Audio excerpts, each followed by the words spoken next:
మా latest videos కోసం మా ఈ తెలుగు న్యూస్ ఛానల్ సబ్స్క్రైబ్ చేసి గంట సింబల్ యాక్టివేట్ చేసుకోండి.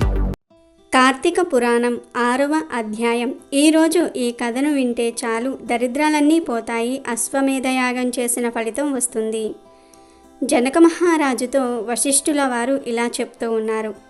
ఓ రాజశ్రేష్ఠుడా, ఏ మానవుడు కార్తీక మాసము నెల రోజులు పరమేశ్వరుడిని శ్రీ మహావిష్ణువును పంచామృత స్నానం చేయించి కస్తూరి కలిపిన మంచి గంధపు నీటితో భక్తిగా పూజిస్తాడో అట్టి వానికి అశ్వమేధ యాగము చేసినంత పుణ్యము దక్కును. అటులనే ఏ మానవుడు కార్తీక మాసమందు దేవాలయమందు దీపారాధన చేస్తూ ఉంటాడో వానికి కైవల్యము ప్రాప్తించును. దీపదానం ఎలా చేయాలంటే పైడి పత్తి తానే స్వయముగా తీసి శుభ్రపరిచి వత్తులు చేయవలెను. వరి పిండితో కానీ గోధుమ పిండితో కానీ ప్రమ్మిదవలే చేసి వత్తులు వేసి ఆవు నెయ్యి వేసి దీపం వెలిగించి ఆ ప్రమ్మిదను బ్రాహ్మణునికి దానం ఇవ్వాలి. శక్తి కొలది దక్షిణ కూడా ఇవ్వాలి. ఈ ప్రకారంగా కార్తీక మాసమందు ప్రతిదినము చేసి ఆఖరు రోజున వెండితో ప్రమ్మిదను చేయించి బంగారముతో వత్తిని చేయించి ఆవు నెయ్యి నిండుగా పోసి గోధుమ పిండితో ప్రమ్మిదను చేసి ఆవు నెయ్యి పోసి దీపం వెలిగించి ఈ నెల రోజులు దానము చేసిన బ్రాహ్మణుడికే ఇది కూడా దానమిచ్చిన ఎడల సకల ఐశ్వర్యములు కలుగుటమే కాక మోక్షప్రాప్తి కలుగును.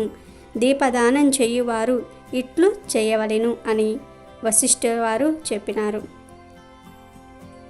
దీపదానము చేయువారు ఈ విధంగా చేయవలెను. సర్వజ్ఞానప్రదం దివ్యం సర్వసంపత్ సుఖవహం దీపదానం ప్రదాస్యామి శాంతిరస్తు సదా మమ అని స్తోత్రం చేసి దీపదానం చేయవలెను. దీని అర్థమేమనగా అన్ని విధముల జ్ఞానం కలగజేయునదియు సకల సంపదలు ఇచ్చినది అయినా ఈ దీపదానము చేయుచూ ఉన్నాను, నాకు శాంతి కలుగుగాక అని అర్థము. ఈ విధంగా దీపదానము చేసిన తర్వాత బ్రాహ్మణ సమారాధన చేయవలెను. శక్తి లేని ఎడల 10 మంది బ్రాహ్మణులకైనను సరే భోజనం పెట్టి దక్షిణ తాంబూలలు ఇవ్వాలి.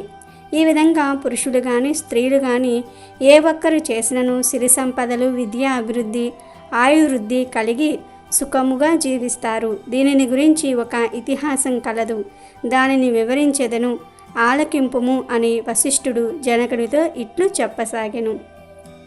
లుబ్ధ వితంతువు స్వర్గము కేగుట. రాజా, ద్రావిడ దేశంలో అనాథ అయిన ఒక వితంతువు ఉండేది. వెనుక ముందు ఎవ్వరూ లేను ఆమె ఎప్పుడు చూసినా ఏదో ఒక పని చేసుకుంటూ ఉండేది.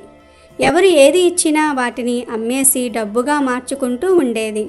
తాను కష్టపడి సంపాదించిన సొమ్మును, ఇతరులను యాచించగా వచ్చిన సొమ్మును ఆమె చాలా జాగ్రత్త చేసేది. ఉన్నది తాను ఒక్కతే అయినా ఆమె రుచికరమైనవి వండుకోవటం మానేసి డబ్బు ఖర్చు అవుతుందని సాధ్యమైనంత వరకు ఇతర కుటుంబాలపై ఆధారపడుతూ రోజులు గడుపుతూ ఉండేది. ఎంతసేపు డబ్బు ధ్యాసలో ఉండటం వలన ఆమె ఎప్పుడూ కూడా భగవంతుడి నామస్మరణ కూడా చేయలేదు. ఎక్కడా కాసేపు కూర్చొని పురాణ కథలు వినేది కాదు. అందువలన భక్తి, భగవంతుడు అనేవి ఆమెకు పరిచయం లేనివిగా అయిపోయాయి. ఆ వితంతువు ధోరణి ఒక బ్రాహ్మణుడు గమనిస్తాడు. పూర్వజన్మలో చేసిన పాపాల కారణంగానే ఆమె ఈ రోజున నా అనేవారు లేక అనేక కష్టాలు అనుభవిస్తుంది.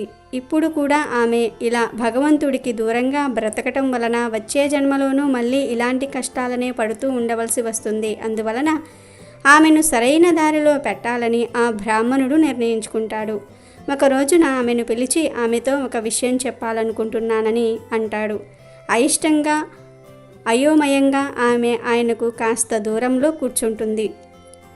జీవితం నీటి బుడగ లాంటిది. ఎప్పుడు ఇది చిట్లిపోతుందో ఎవరికీ తెలియదు. ఈలోగా సంపదలు శాశ్వతం, ఆ సంపదే కాపాడుతుందని అనుకోవటం అమాయకత్వం. అందుకోసం డబ్బు గురించిన ఆలోచన చేస్తూ ఎంతో విలువైన మానవ జీవితాన్ని వృధా చేసుకుంటూ ఉన్నావు. మానవ జన్మ అంత తేలికగా దొరికేది కాదు. ఎంతో పుణ్యం చేసుకుంటేనే తప్ప మళ్ళీ లభించదు. ఆ పుణ్యం చేసుకునే అవకాశం కూడా మానవులకు మాత్రమే ఉంది. అందువలన తాత్కాలికమైన సంపదలను గురించి కాకుండా శాశ్వతమైన భగవంతుడి అనుగ్రహం కోసం ప్రయత్నించమని చెప్తాడు. బ్రాహ్మణుడు చెప్పిన మాటలు ఆ వితంతువు మనసుపై ప్రభావం చూపుతాయి. ఇంతవరకు ఎప్పుడూ కూడా భగవంతుడి గురించిన ఆలోచన చేయలేదు. భగవంతుని గురించిన 4 మంచి మాటలు వినలేదు. ఆయన ముందు నిలబడి నమస్కరించలేదు. జీవితంలో యాచించటం కోసం వెళ్ళి ఒక్కో ఇంటి ముందు ఎంతోసేపు నిలబడ్డాను. ఎవరో ఒకరు ఇంట్లో నుంచి వచ్చి ఏదో ఒకటి ఇచ్చే వరకు పిలిచాను. ఇలా వచ్చే వరకు ఆ వాకిట్లో నుంచి కదిలేదానిని కాదు. కానీ అన్నీ ఇచ్చే ఆ భగవంతుణ్ణి వదిలేసి అందరి ఇళ్లకు తిరిగాను. నిజంగా ఇది ఎంత అమాయకత్వం! యాచన కోసం ఒక్కో ఇంటి ముందు నిలబడే సమయం నేను గుడిలో భగవంతుడి సన్నిధిలో నిలబడితే ఎంత బాగుండేది. నా పరిస్థితి తలుచుకుని బాధపడుతూ అందరి ఇళ్లకు తిరిగే బదులు ఆ భగవంతుడికి నా కష్టాలు చెప్పుకొని ఉండవలసింది కదా. వెలుగు వైపు వెళ్లకుండా చీకట్లోనే తిరిగే వాళ్లను మూర్ఖులనే కదా అంటారు. అలాంటి మూర్ఖత్వపు పనులే కదా నేను చేసింది అనుకుంటుంది ఆ వితంతువు. ప్రతిరోజు ఎంతోమంది తనను చేదరించుకుంటున్నారు. కానీ తనను ఆశ్రయించిన వారిని భగవంతుడు ఎప్పుడూ అసహించుకోడు కదా. తనను అడిగారు కదా అని ఆయన ఎవరినీ ఎప్పుడూ కూడా చులకనగా చూడడు కదా. భగవంతుడు దయామయుడు. పుణ్యకార్యాల ద్వారానే ఆయన మనసు గెలుచుకోవాలి. రేపటి కోసం అన్నట్లుగా ఇప్పటి వరకు ఎలా డబ్బు దాచుకుంటూ వచ్చానో అలాగే వచ్చే జన్మ కోసం అన్నట్టుగా పుణ్యాన్ని సంపాదించుకోవాలి. అందుకు ఆ బ్రాహ్మణుడు చెప్పినట్లుగా కార్తీక వ్రతాన్ని ఆచరించాలి అనుకుంటుంది. కార్తీక మాసంలో ఆమె కార్తీక వ్రతాన్ని ఆచరించడానికి అన్ని రకాల ఏర్పాట్లు చేసుకుంటుంది. అలా సూర్యోదయానికి ముందు నదీ స్నానం చేసి దైవతార్చన చేసి శివకేశవులను ఆరాధించసాగింది. తన శక్తి కొలది దానం చేయటం మొదలుపెట్టింది. దేవాలయాలలో దీపాలు వెలిగించటమే కాకుండా బ్రాహ్మణులకు దీపదానాలు ఇచ్చింది. పురాణ శ్రవణం చేయసాగింది. అలా చేయటం వలన ఆమె పాపాలు నశించి శివలోకానికి చేరుకుంటుంది. కావున కార్తీక మాస వ్రతములో అంత మహత్యమున్నది అని జనకుడికి వశిష్ఠ మహర్షి చెప్తాడు. ఇదే స్కాంద పురాణంలోని వశిష్ఠ మహర్షి చెప్పిన కార్తీక మహత్యంలోని 6వ అధ్యాయం సమాప్తం.